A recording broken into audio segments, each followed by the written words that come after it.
a lot of people that see that we buy the dips and ride it up or don't sell think you're stupid. And I'm like, but why? Like if you have a time frame of more than a year or 5 years, in what world do you think that selling is a good idea or shorting is a good idea?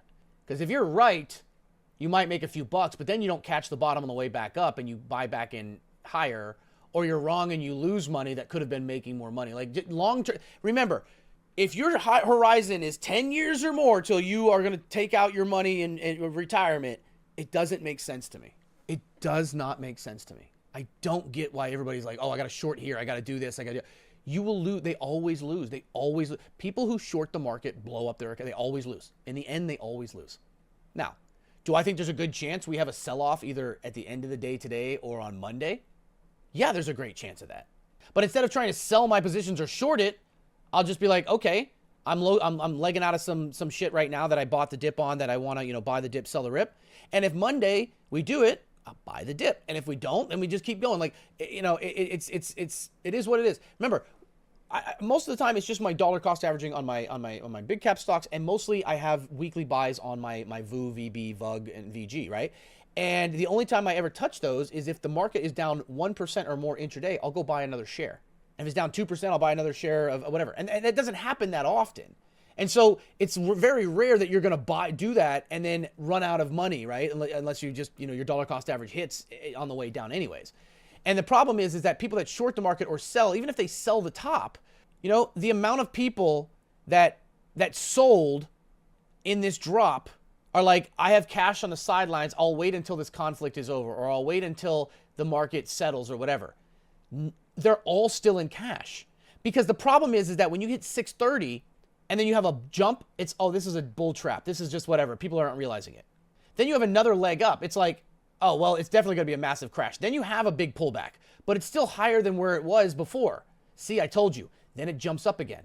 All right, well, you know what? Maybe it is over. I'll buy the next dip. And then you have one of the biggest days in 20 years. And it's like, now they're panicking. And even if they were to buy back here after this and say, okay, I was wrong. Fuck it, I was wrong. They're now buying back at a higher valuation than they sold at. They've taken an L. Because there is not a single person out there who is shorting the market or sold into cash who said, you know what?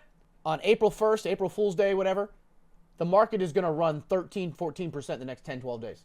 So you see every single one of these posts online. This doesn't make any sense. How the fuck is the market? Oh, it's attached from reality. Oh, it's all insider manipulation. It's this, it's that. Those are all the people who are in cash. The worst thing that can happen is that you're right. You sell, you go cash, and you do time the bottom back in. That's the worst thing that can happen, because now instead of learning from your mistake, you've convinced yourself you know how to do it, and then it's fucked. I'm serious. It takes a long time to learn this shit. That's why when I look at the market, I don't look at the daily. I trade on the daily, but when I look at the market, this is what I look at. No, not where Michael Burry said to sell. Did you know Michael Burry doubled down on his NVIDIA puts 2 weeks ago? 7 days ago. Burry wrote that he added to his NVIDIA puts, this time buying the January 27th strike of 115, April 10th. Why the fuck do we care what he says? I am literally talking about people who short the market and how they always lose. And then people will always use Michael Burry as an example. Well, what happened with Michael Burry? Michael Burry did it once. He almost didn't even get there. And he was correct. And he's been incorrect almost every time since then. It's just the idea that even the most famous shorter of the market is still like, I'm trying to make this as an example. But that was, why he's not going to fuck you, bro. Why are you defend? I'm not attacking Michael Burry. Okay, I'm just explaining how shorting the market in the long run always hurts you. I love how you're defending him. He ain't seeing this, and he ain't gonna fuck you, bro. You can still be short term and be adaptive the market. Yeah, and you might make some money sometimes, but eventually it's gonna burn you, because the market, instead of trying to short and trying to go this, buy the dips instead of trying to time the shorts. Instead, take that money and buy dips with it, and then you'll always make money in the long run. What was this? This was on April 9th. April 9th. So April 9th was, well, April 8th. Okay. This is where he took he added to his short position. Okay, but those with cash, just normal DCA over a month. What's a solid strategy?